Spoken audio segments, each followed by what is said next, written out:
Good day friends, I'm Dr. A.S.K. Gupta and I'm going to show you a case of cirrhosis of liver. Sometimes the cirrhosis of liver is slightly difficult to diagnose because the changes in the liver are mainly because of echogenicity or the coarse echo texture. What is coarse echo texture? You're going to see in this liver. He is a patient on 40 years of age who was taking alcohol for a long time. Now you can see that the liver is irregular in shape. The surface of the liver shows nodularity. I'm going to compare it to the normal liver, and then you can compare it better and see that actually there is a nodularity. And you can see that the undersurface of the liver is also irregular. It is not regular.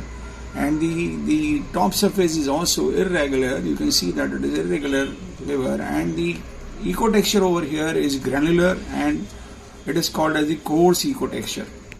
This is the normal liver which has been shown for your comparison, and you can see that the liver capsule over here in the superior part of the liver is normal, and the upper surface of the liver also over here is really normal and smooth. There are no undulations, and the echo texture is a normal echo texture. But if you see it in the liver over here, which is a normal liver, you will find that this liver is having a coarse echo texture, that it is not a smooth pattern, it is a variable pattern of somewhere hyperechogenicity dots or somewhere the hypoechogenicity. And over here you can see that this is the caudate lobe of the liver, which is increased in patients with cirrhosis of liver. But if you compare it with the normal, you will find that the caudate lobe over here is not increased. This is a normal patient and the caudate lobe is not increased over here. So in patients with cirrhosis of liver, you will find that the caudate lobe is increased, the liver is coarse in echo texture, and there is a nodularity of the surface of the liver.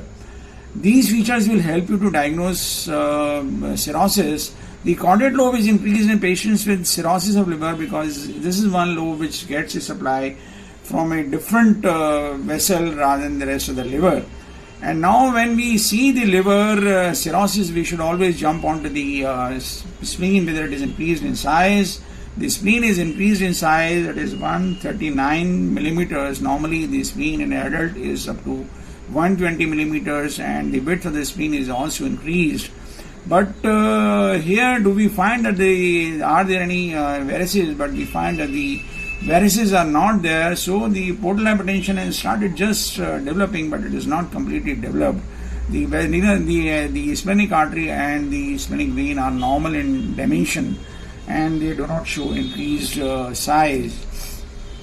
This I am trying to show you the portal vein, which is normal in width. It is around 10 millimeters, but inside the portal vein you can see that there is a hyperechogenicity, which is nothing but the thrombosis of the portal vein, which probably has improved over the period of time, but this is not a normal finding. Normally the portal vein is clear.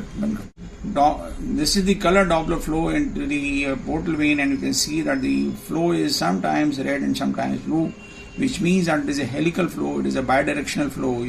Sometimes when the portal hypertension is advanced, there might be a reversal of the blood flow from the liver into the portal vein, and the flow might become absolutely blue.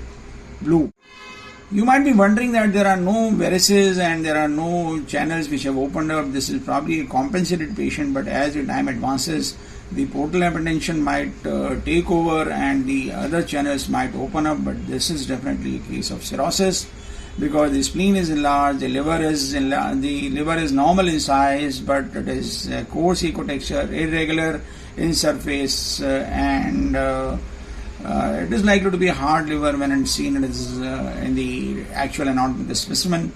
I hope you like our video. In case you like it, please do subscribe to our channel, share the video among large number of friends so that maximum of people can be benefited. Thank you very much.